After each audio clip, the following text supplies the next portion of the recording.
Q&A 18 question and answer का session number 18 है आज दोस्तों। और आज कुछ साथियों के, कुछ व्यूअर्स के क्वेश्चंस के जवाब हैं जो मुझे देने हैं आपको। कुछ सवाल हैं और वो क्या हैं थोड़े से बता देता हूँ। एक तो यह है कि उर्दू कैसे भारतीय भाषा है, उर्दू किस तरह से इंडियन लैंग्वेज है, एक तो इस पर थोड़ा बताना है, एक साहब ने पूछा है। और क़ता कलामी मुआफ़ क्या होता है, खादिम खादिमा खुद्दाम क्या होता है, और इसके अलावा भी एक नाम है उस पर डिस्कशन होना है। अर्थ पूछा है एक हमारे व्यूअर ने। तो सबसे पहले मैं जो ले रहा हूँ मैसेज वो है धनंजय सिंह साहब का। ये कहते हैं कि खादिम का मीनिंग क्या होता है। खादिम, देखिए खादिम जो है वो ये है शब्द खादिम, खा के नीचे नुक्ता है, अदरवाइज़ खादिम हो जाता है। ये देखिए खादिम है, खादिम। और इस तरह लिखते हैं खादिम उर्दू में, खे अलिफ दाल और नीचे ज़ेर लगा दीजिए मीम, खादिम हो गया।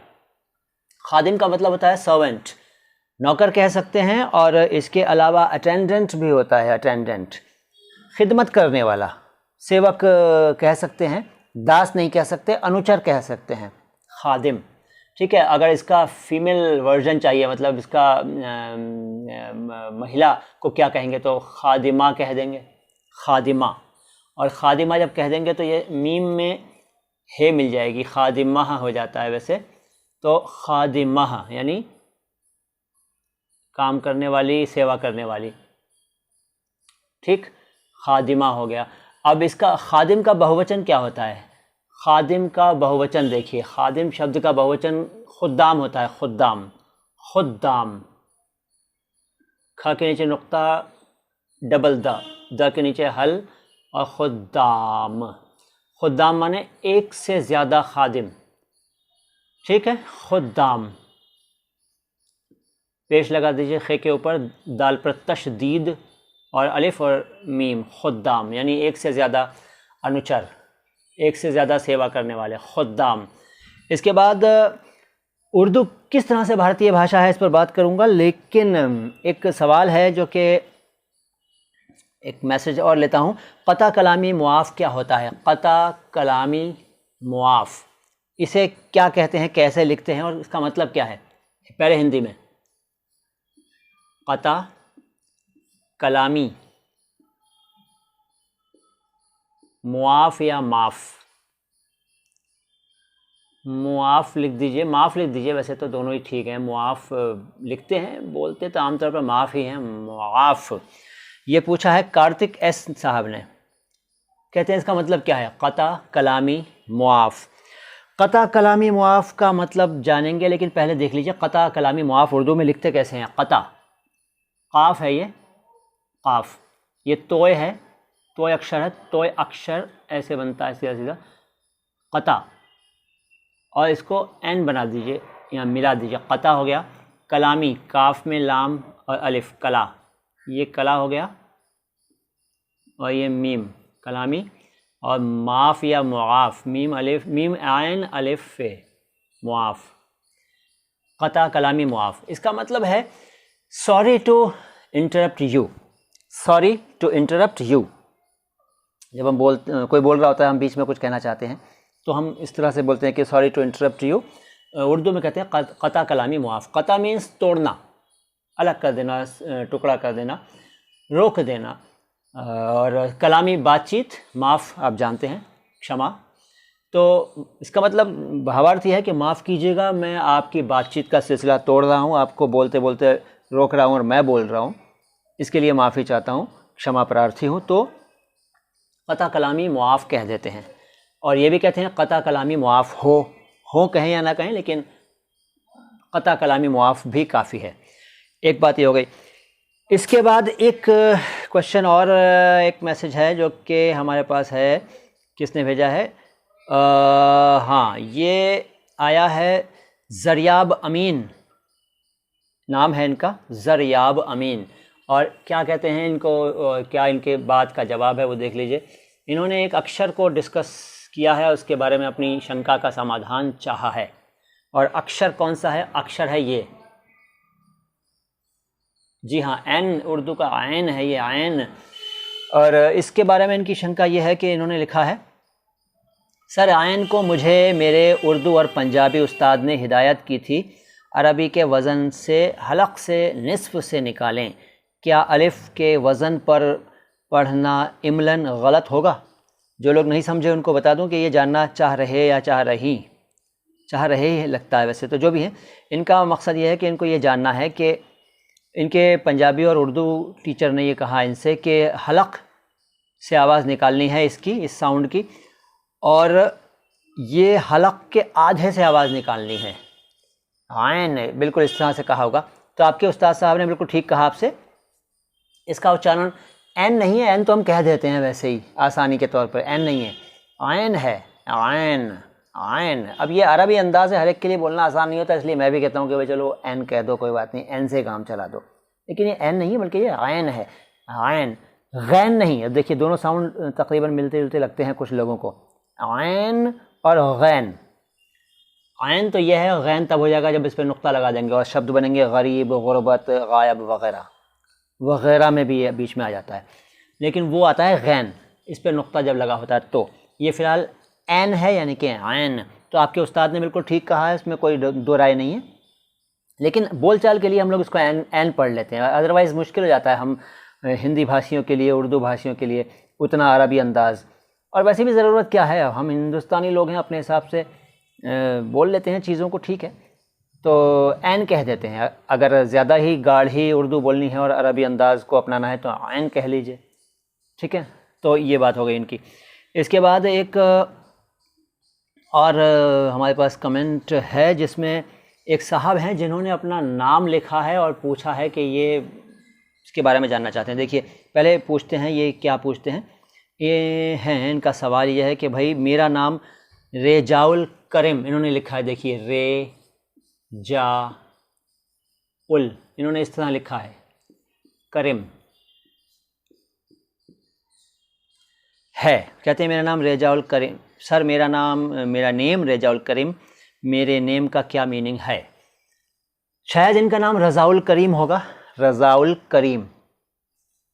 अगर रज़ाउल करीम हुआ तो इस तरह से होगा, रज़ा उल, मिला भी सकते हैं, अलग भी लिख सकते हैं, रज़ाउल करीम, ये शायद नाम होगा इनका, ठीक है। तो रज़ाउल करीम, रज़ा, वैसे रज़ा इतना हो जाता है, लेकिन इनका नाम रज़ाउल करीम है। मैं अभी आपको आगे बता रहा हूँ, पहले इतना सुन लीजिए। रज़ा शब्द जो है वो रिज़ा होता है असल में, लेकिन चलता रज़ा है, रज़ा रिज़ा होता है, यानी नीचे ज़ेर लगाना चाहिए, लेकिन आमतौर पर लोग अपना नाम और दूसरों का नाम रज़ा रख लेते हैं। रज़ा, रिज़ा बहुत ही कम सुना है, रिज़ा, ठीक है। रज़ा का मतलब क्या होता है? रज़ा का मतलब होता है मर्ज़ी, इच्छा, चाह, स्वीकृति, सहमति, ठीक है। रिज़ा यानी कि रज़ा, रिज़ा सही शब्द है, रिज़ा बोलते हैं रज़ा। और अगर रजा कर देंगे इसको आप रजा, तो रजा का मतलब होता है आशा, उम्मीद, होप, ठीक है। तो रजा ना कहें। अच्छा, करीम किसे कहते हैं? करीम कहते हैं करम करने वाले को, यानी ये गॉड, ईश्वर, अल्लाह के लिए ये वर्ड चलता है करीम। कृपालु हिंदी में कह सकते हैं कृपालु, करम करने वाला, कृपा करने वाला, कृपालु। तो रिज़ाउल करीम या रज़ाउल करीम का मतलब हुआ कृपा करने वाले की, यानी कि करम करने वाले की सहमति, मर्ज़ी, ठीक है, मंजूरी। लेकिन जब आप रजा कर देंगे रजाउल करीम, तो उसका मतलब हो जाएगा कृपा करने वाले की, यानी कि खुदा की, अल्लाह की, गॉड की आशा। अब खुदा की आशा, अल्लाह की आशा, भगवान की आशा, ये तो कोई बात नहीं है, ठीक है ना। तो वो रजा नहीं कहना चाहिए, रज़ा या रिज़ा कह देना चाहिए, ठीक है। एक बात तो ये हो गई। अब करीम भी लिखना है, रज़ाउल करीम। हमज़ा इस तरह भी बना सकते हैं,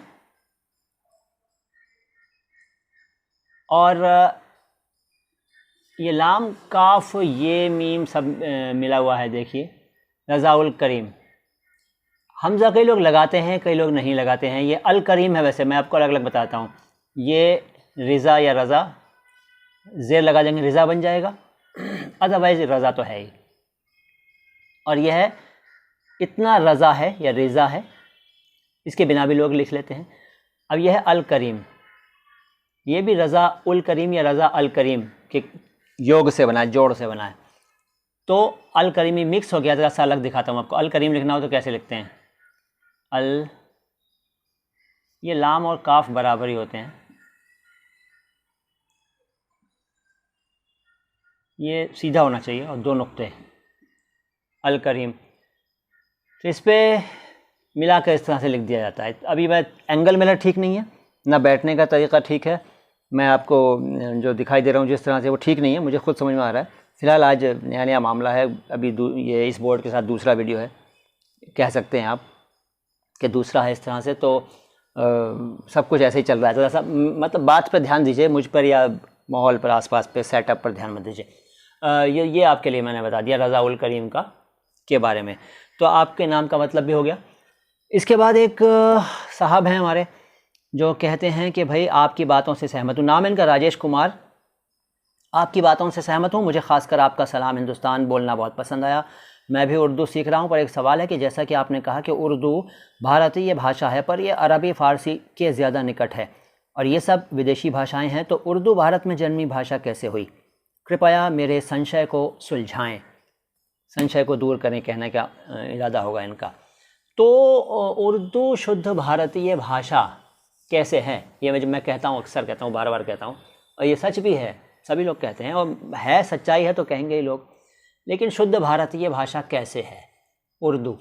अब देखिए, उर्दू का जन्म जो है भारत में हुआ जब हमारे देश में विदेशी लोग आए, उन्होंने यहाँ शासन किया, यहाँ के लोगों को सेना में भर्ती किया और अपने दूसरे महकमों में उनको शामिल किया। तो यहाँ की जो बोली थी, यहाँ की जो भाषा थी, वो तो हिंदी के विभिन्न रूपों वाली थी। तरह तरह की हमारे यहाँ देसी बोलियाँ थीं और बहुत कुछ था। वो आप उसके बारे में अलग से हम डिस्कस भी कर सकते हैं, आप चाहें तो पढ़ भी लीजिए, वैसे मैं भी बता दूंगा। लेकिन ये लोग जो आए, विदेशी लोग जो आए, इनकी अलग अलग बोलियाँ थीं। कोई अफ़गानी भाषा बोलता था, कोई तुर्की बोलता था, कोई कुछ और बोलता था, फ़ारसी बोलता था, अरबी भी बोलने वाले आए और भी दूसरी भाषाओं वाले आए। तो ये जो उर्दू का जन्म हुआ वो उन भाषाओं, ख़ास तौर से अरबी और फ़ारसी के शब्दों को लेकर यहाँ की बोलियों में इस्तेमाल किए जाने वाले शब्दों, वाक्यों के मेल से हुआ। लोग यहाँ के थे तो उनको, चूँकि अब उनको तो अपनी बोली बोलनी थी, लेकिन जो वहाँ के उनके ऑफिसर्स थे या बादशाह वगैरह जो भी, वो वहाँ से आते थे, वो अपनी भाषा बोलते थे। अब इनको वो भी समझना है और उनको ये भी समझना है। तो ये दोनों कुछ ऐसा घालमेल हुआ, कुछ ऐसा मतलब दोनों भाषाओं की, दोनों तरह की बोलियों, दो क्या बल्कि कई तरह की बोलियों में जो संगम हुआ और होते होते होते होते एक नई भाषा पैदा हुई जो कि उर्दू कहलाई। लश्करी भाषा भी कहते हैं इसको, लश्करी भाषा। लश्कर माने सेना, सेना की भाषा, फौज की भाषा, छावनी की भाषा, छावनी, कैंटोनमेंट की भाषा। वैसे उर्दू शब्द का एक अर्थ कैंटोनमेंट भी है जी, उर्दू शब्द का एक अर्थ छावनी भी है। तो ये इस तरह फौजियों की, सैनिकों की भाषा थी जो कि होते होते इतनी समृद्ध हो गई कि छा गई, और आज भी लोग इसको पसंद करते हैं। और लेकिन ये सारा पूरा इसकी पैदाइश, इसकी परवरिश सब इंडिया में हुई, हिंदुस्तान में हुई, और किसी देश में नहीं हुई, यहीं हुई। तो जाहिर है यहीं की भाषा हुई ना, ये इंडियन ही तो कहलाएगी, और कहाँ की कहलाएगी। और ज़्यादा जानना चाहते हैं तो फिर कभी डिस्कस करेंगे, वरना वीडियो बहुत लंबा हो जाएगा। फिलहाल इतना ही, और कुछ पूछना चाहें तो ज़रूर पूछेगा। हमारे वीडियोज़ को देखते रहिए, वीडियोज़ को शेयर करते रहिए, और टेलीग्राम पर मुझे ज़रूर ज्वाइन कर लीजिए, t.me/myhindi/myurdu। ये मेरा वहाँ पर पहचान है। हैंड राइटिंग ख़राब है, माई हिंदी माई उर्दू, कोई बात नहीं, समझ तो रहे हैं आप, माई हिंदी माई उर्दू, इस पहचान को पकड़ लीजिए वहाँ पे और ज्वाइन कर लीजिए टेलीग्राम पर। मुझे, हम सब मिलकर आगे बढ़ेंगे। बहुत जल्द आता हूँ लेकर आपके लिए कोई अच्छा सा वीडियो। फ़िलहाल मोइन शम्सी को इजाज़त दीजिए। सलाम हिंदुस्तान।